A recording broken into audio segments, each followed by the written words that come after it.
So, hello, and a massive hello to everybody. Hope everybody's having a great day wherever you are, whatever you be doing. This is 50 Pips, rocking and rolling here. 12th of August, 2022. No trade calls, no recommendations, or responsible own stuff. We're here for educational purpose only. So, what's going on? What's going on? A little late on the once a month schedule, but basically I had a little bit of crazy things going on, so I didn't quite manage to do that. But the important thing is we are here. Hey, how's it going, Will? Good stuff. Sham, good stuff. Stefan, good to see you.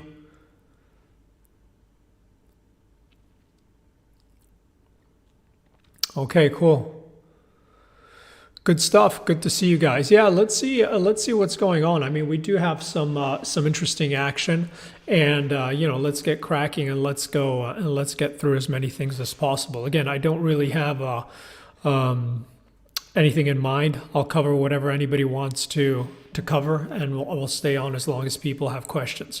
So, hey, Angela, how's it going? Good stuff. So, again, warning, public service announcement. I'm on holiday next week. I'm not going to be trading next week. So, of course, markets are going to be busy, but, it is what it is. So, guys, shoot with the questions. I'll take the questions first come, first serve. And again, we'll keep on going as long as questions are going. So, here,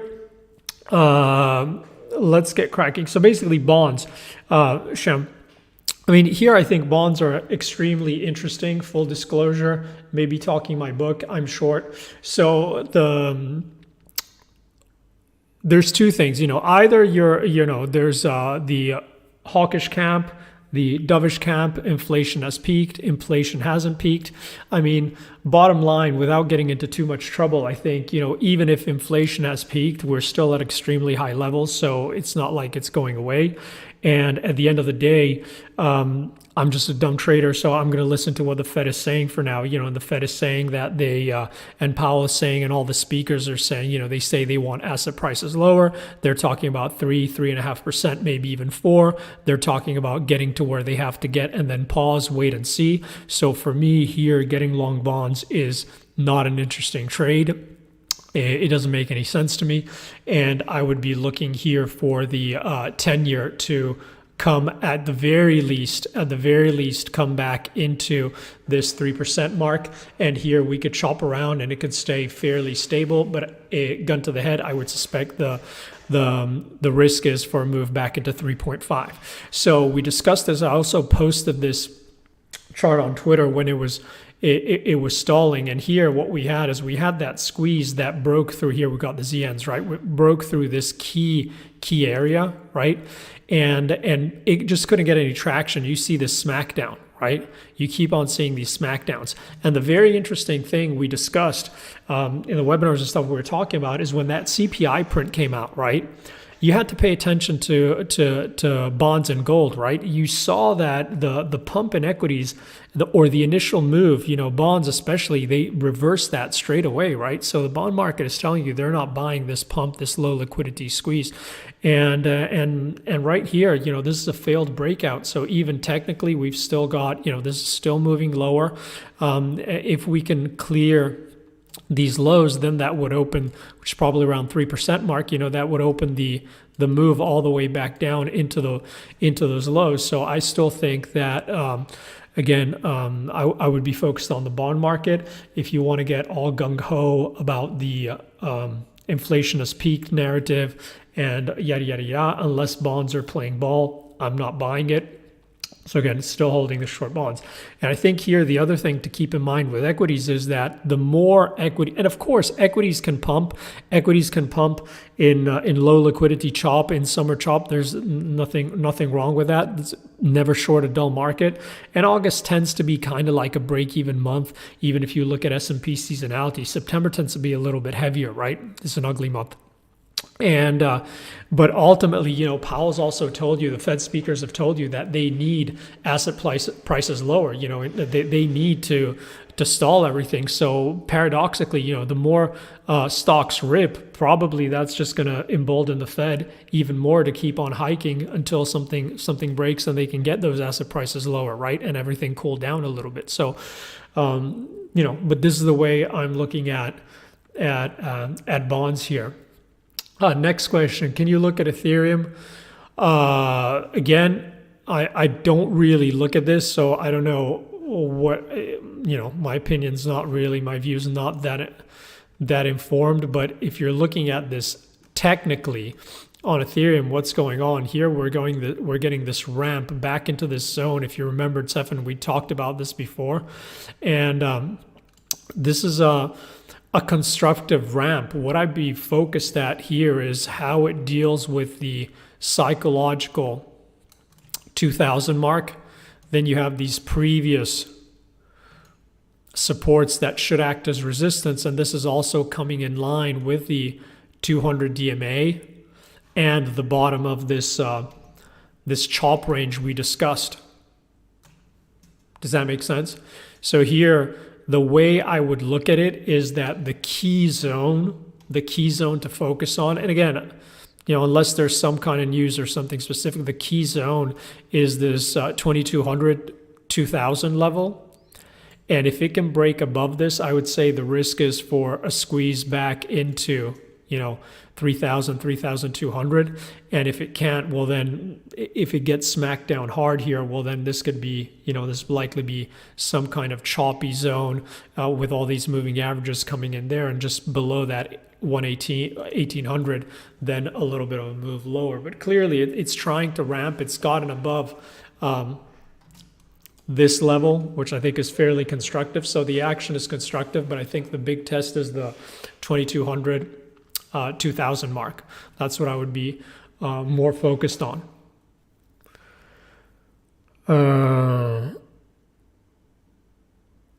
Is gold about to take another huge dump? Interesting. I don't know. Let's look at gold. I mean, gold. The action in gold has actually been quite constructive recently. So if you look at this on the daily, you see how basically here we were long on in gold here. August tends to be an extremely strong seasonal month for gold, so we liked the long play for a move back into the 1800, and you had a beautiful little trigger here on this fake out on the on these lows here.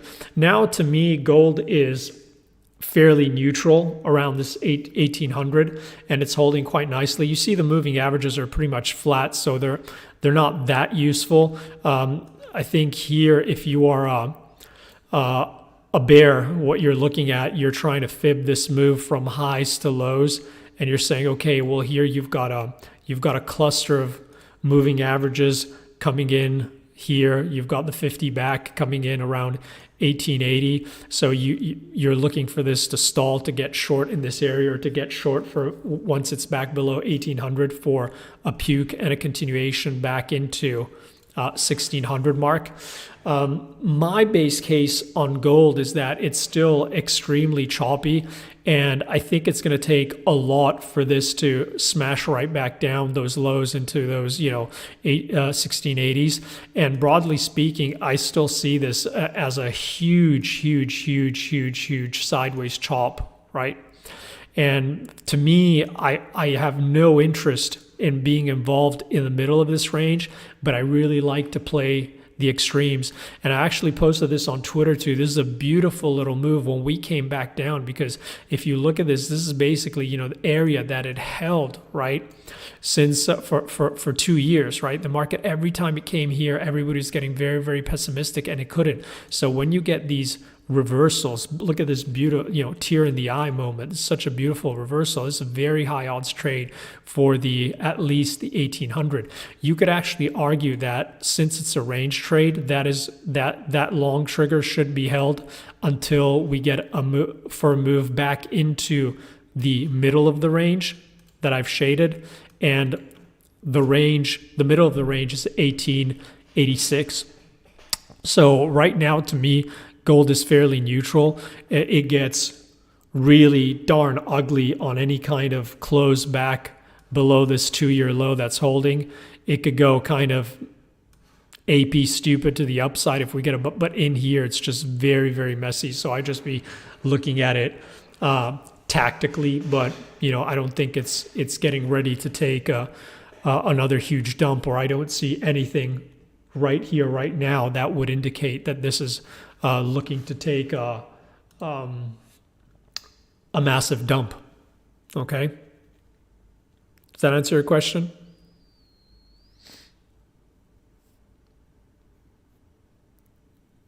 Okay, any comments, any questions, anything anybody's looking at, anything anybody wants to discuss? Remember, I'll stay on as long as we get questions. If not, there's,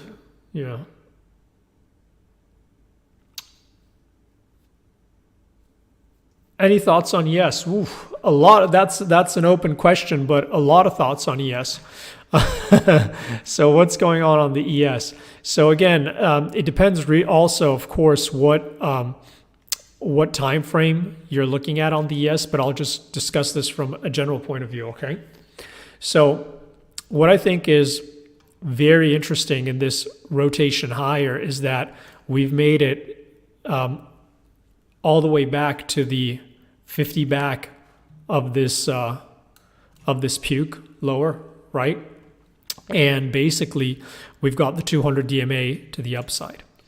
Now, the way we're looking at this, and if you remember, we also had that kind of like the big range day on FOMC, et cetera. We've been talking about this squeeze all the way back into the 200 DMA.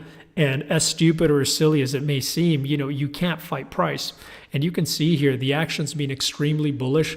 If you look at this on the SPY, you can see all those gaps to the upside. So this is extremely bullish. There's nothing much you can say about that. And so here the question is it time for a little bit of retracement or not? All things being equal, for this to dump on no news in the middle of August, it's fairly unlikely. You need to see some big selling coming in, some kind of catalyst. So right now, as long as we trade above the 4,200, I would expect that the 4,300 and that 200 DMA attracts to the upside. Now, what I think is particularly interesting here, and let's draw it in, is we've been looking at this range. Let's do it this way, okay?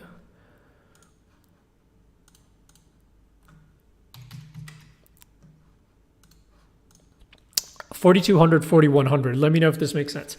So what's particularly interesting here is that we were basically hovering around this range, kind of waiting for a catalyst, right? You see you've got this 4,100 to the downside, 4,200 to the upside. That was a key psychological level that was being defended. And this 4,150 in the middle, we're just chopping, right? And we got the 4,300 to the upside with that 200 DMA, okay? Now, basically, what broke this, and who asked, what do now? Yeah, so what do now? So what broke this? What was the catalyst here? Basically, the catalyst was the CPI print. Okay? So now we've got the CPI print has taken it outside of this range. And you see that the resistance is now acting as support, and the market is trying to continue to coil higher. So as long as this breakout of the range holds, your base case has to be for the market to try come out and print the squeeze, to continue to squeeze the pain trade, to come in and squeeze into that 4,300. And especially in a dull summer market, completely feasible. What do the bears need? Well, really, the bears need either to show up at the 4,300 and the 200 DMA and stall it and get some kind of a strong signal daily reversal, or the bears need this back below the 4,200. Now, back below the 4,200, it means it's not holding the CPI pump. So the most likely action is to see this flush all the way back to the bottom of this range. But my base case remains that it's fairly neutral, or there's a lot of chop as long as we trade inside this 4,200, 4,100. So as long as we're above 4,200. This is bullish for 4,300. And if we break out to the downside, then this is bearish, and I would expect this to try and flush all the way back into that FOMC range to the downside through that 4,000 mark. Does that make sense? So that's the way I'm looking at ES. Longer term, I still think strength in the ES is just going to embolden the hawks and the Fed. So, sooner or later that's going to weigh on the ES. But technically, okay, no problem. But technically, at least short term, because of course we can all pontificate and discuss about what we think is going to happen and crystal ball stuff. But the reality is, where are we now? I think this is the way I'm not going to say this is the best way. This is the way I'm looking at it in terms of these levels and what to expect. Okay. And what you could see actually, if indeed we put in some kind of a top here from those lows back into those highs, you could see that the 50 back is coming around 39.50. This is kind of that big range, FOMC range. So that's what you would be looking to the downside, and the upside, you have to be looking at that 200 DMA coming in. And incidentally, the downside, the 50 back is at that 50. So essentially, making it even simpler is the 100-day moving average is pivotal inside 250-day moving average. Okay?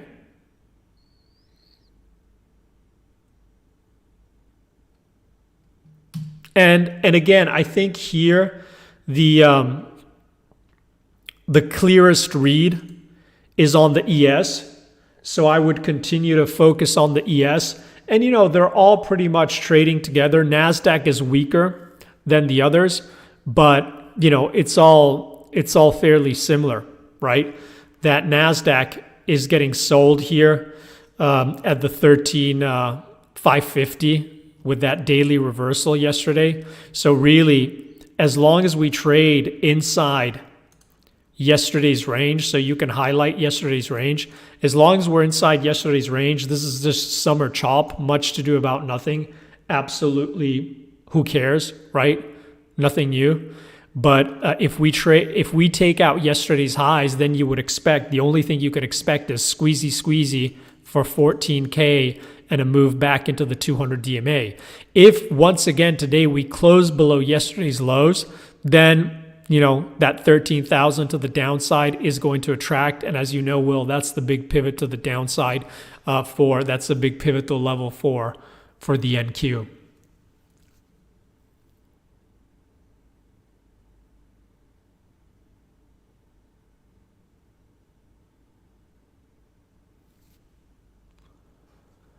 So you just want to be a little bit patient.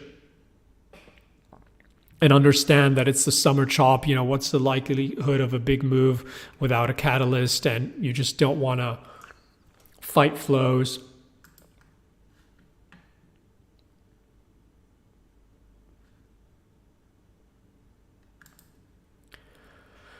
Okay, so any comments, any questions, anything anybody wants to look at, anything anybody wants to discuss?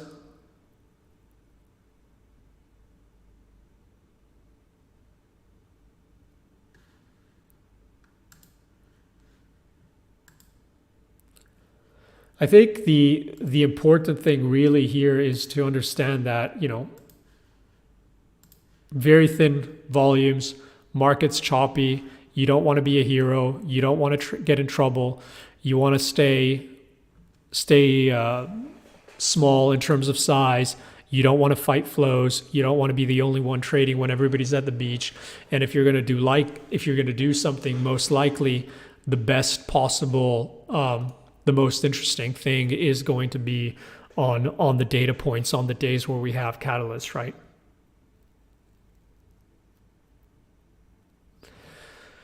FANG, what's going on with FANG? Well, basically, if we're looking at here, we've got a custom FANG chart. It's you see how it's the same as the NASDAQ, right? You've got the daily negative close yesterday. And as long as we're inside that, there's nothing going on. So again, a lot of people make it harder than it should be by focusing on a gazillion different charts, but really most of the time, it's the same move across the board, right? So, and essentially also if you look at the weightings, you know, so here, what's the risk? Even if you look at this, you know, flush, you've got a lot of gaps to fill to the downside, or here you've got a gap to the upside really, but it's just going to be, just follow the NASDAQ. It's the same trade. It's the same dynamic, right?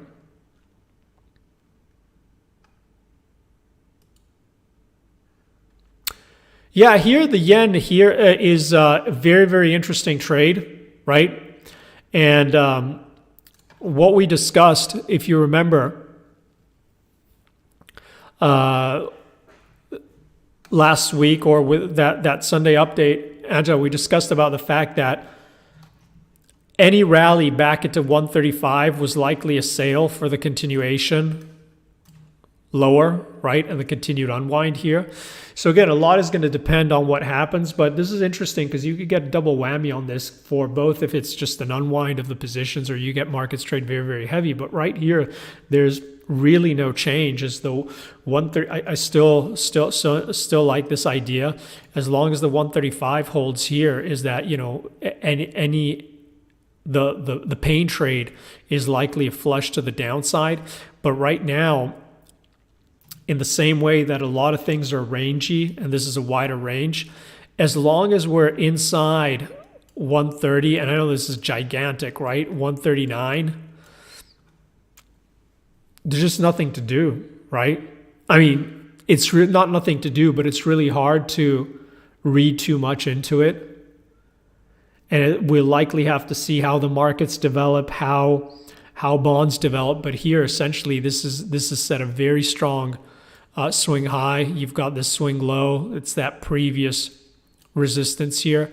And likely it's just going to chop around here. And it's going to get stupid to the upside if it clips stops above those highs. And if we flush the 130, well, then chances are we're coming right back into the 120s as more comes out of this, right? So there's no real change. And here the point is that nothing much has changed. There's a lot of stuff that's still trading in broader ranges, right? So you can look at euro. Again, there's not a lot going on, right? 10-day, 50-day, and you know, we have to see what happens. You know, a lot of it is going to depend what happens with the dollar, what happens with bonds, but it's trying to break higher, but it's still getting whacked. The moving averages are, 200, 100, 50, and 10 are all in trend. So right now, what you likely look at how this resolves is you see you've got the 50-day and the 10-day. Day closes below the 10-day, likely we see continuation to the downside. Day closes above the 50, likely we go back into the 105. Would I be inclined to sell on rallies, buy on dips? What? Equities or FX? Cable. See how, despite we've got some heavy-ish action today, and buy high here is holding like at a DS3, but basically it's not doing anything, right?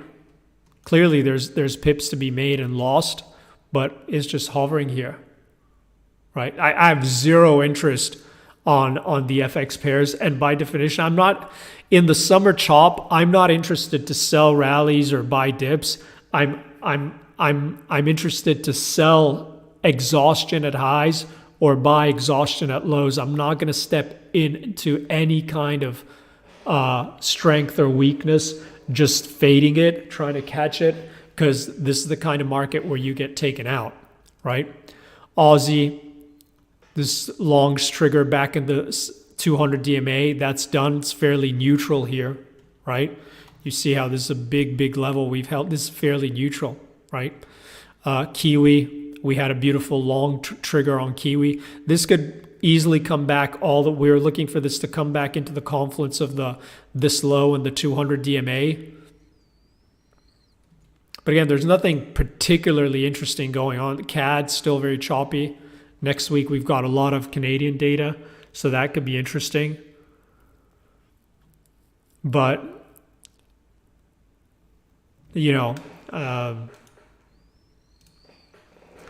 I got zero interest in EM here. I mean, it's all about the dollar, but I really have no interest in looking at any kind of EM or carry trade here at the moment. There's so much opportunity on the bonds and on the ES that, I want to stay where the volume is. I want to stay what the movers are on what's driving the market. So it's really not. I mean, I'm happy to look at anything, but it's really not that interesting to me. And also you can see here on the dollar, right? What's happened on the dollar. We've made it back, and we talked about this reversal back into this zone. And here's just sitting comfortably, right? Really not sure what to do. And this is a big, what is it? 1, 2, 3, 4, 5, 6, 7, 8, 9, 10-day range.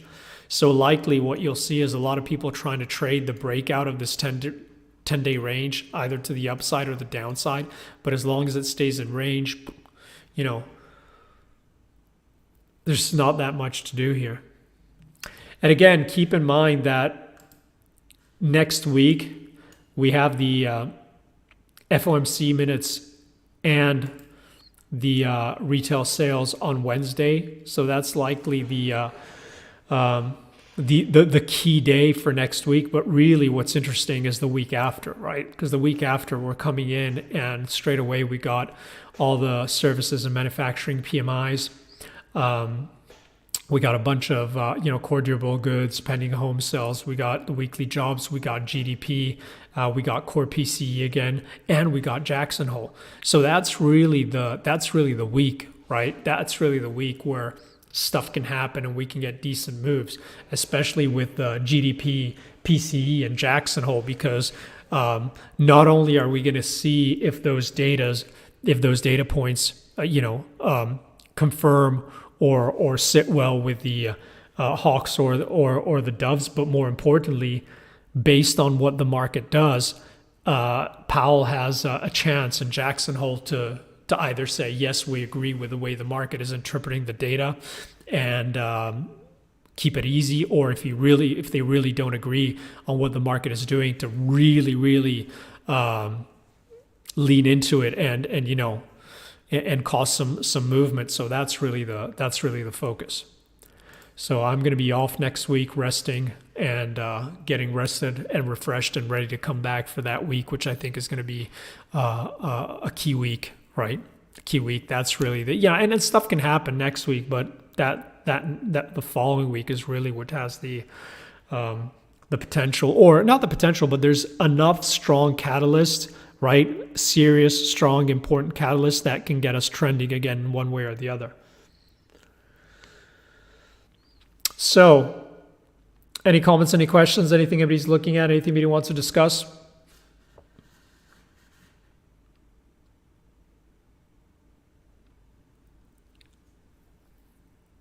How are we doing for time? How long have we been going for?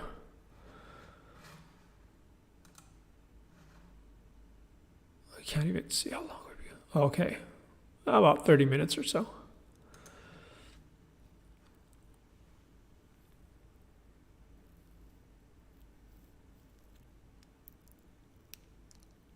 Right here, I'm swing short on the yen trade and I'm not touching it. So I'm not really trading it at all. I'm just, I've taken some profits, but I put some back at the 135, but I'm not really working it or really trading it. I'd have no position on euro.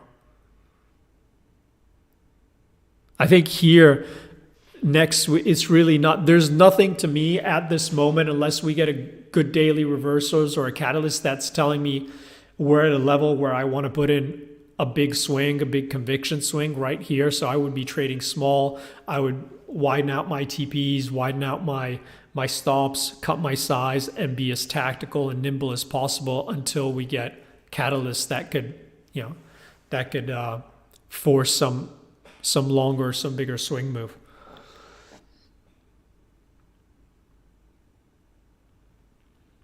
Okay.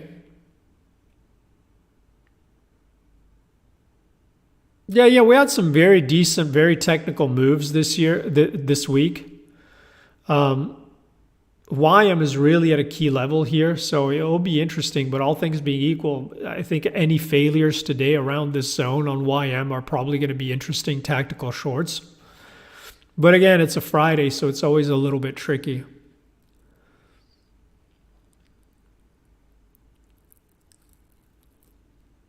So last call. So questions, comments, anything anybody wants to look at, any chart we haven't looked at, anybody wants to discuss, or we're going to call it a day.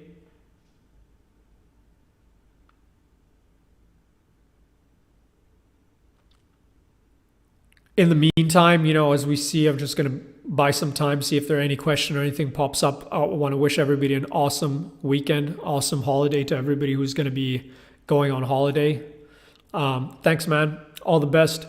And again, keep it tight. Not a time to be a hero. It's never a time to be a hero. And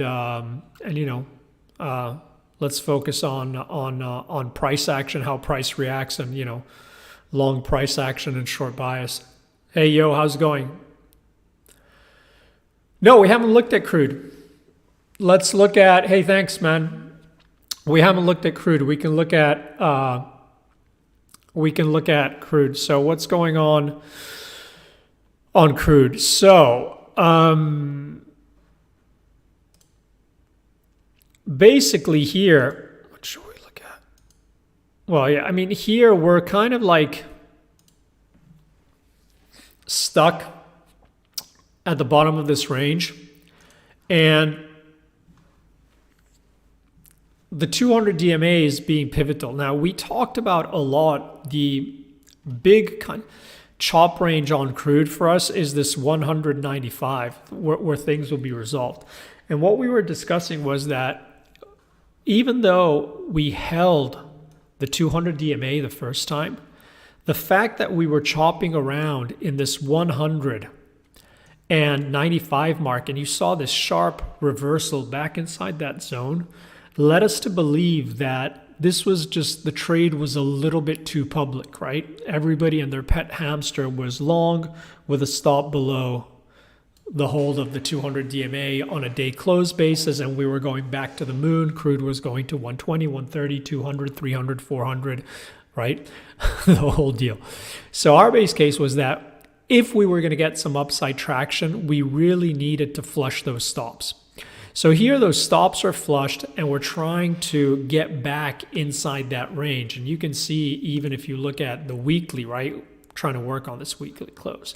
So the way I would look at crude is that you've got, number one, this huge chop range. And shorter term, tactically, you have this 195 mark. So I think as long as the market, and you see these two moving averages are starting to come back towards that 100, I think as long as the market can't get back above that 100 and outside of this chop range, right, the market is vulnerable to flushes, right, to flushes and a move back into the 80s. If the market can get back above that 100 mark, then we could get a stupid squeeze that catches a lot of the late shorts out. So I think it's just a question of trying to be a little bit tactical. And I think here it's tricky to get long into this 95-100 because it's a very strong overhead resistance zone. But equally, it's hard to get short because the asymmetry is not that interesting, because even if you're holding a wider stop, you've got those recent lows which are so close. So I just don't think it's that interesting. Probably for me, it would be nicer to buy a stupid spike for the Momo trade to the upside, or get short on a flush. But inside this range, I think it's very, very choppy. I don't trade that much crude. I'm just not that interested here, but that's the way I would be looking at it, okay? And we covered pretty much all the other stuff, so I'll put the recording on the blog. You'll be able to cover that, okay? So thank you everybody for the holiday wishes. Have a great one. Happy to do these, and we'll do it next month. We'll do another one, okay? Wishing everybody all the best. Take care. Bye-bye, guys.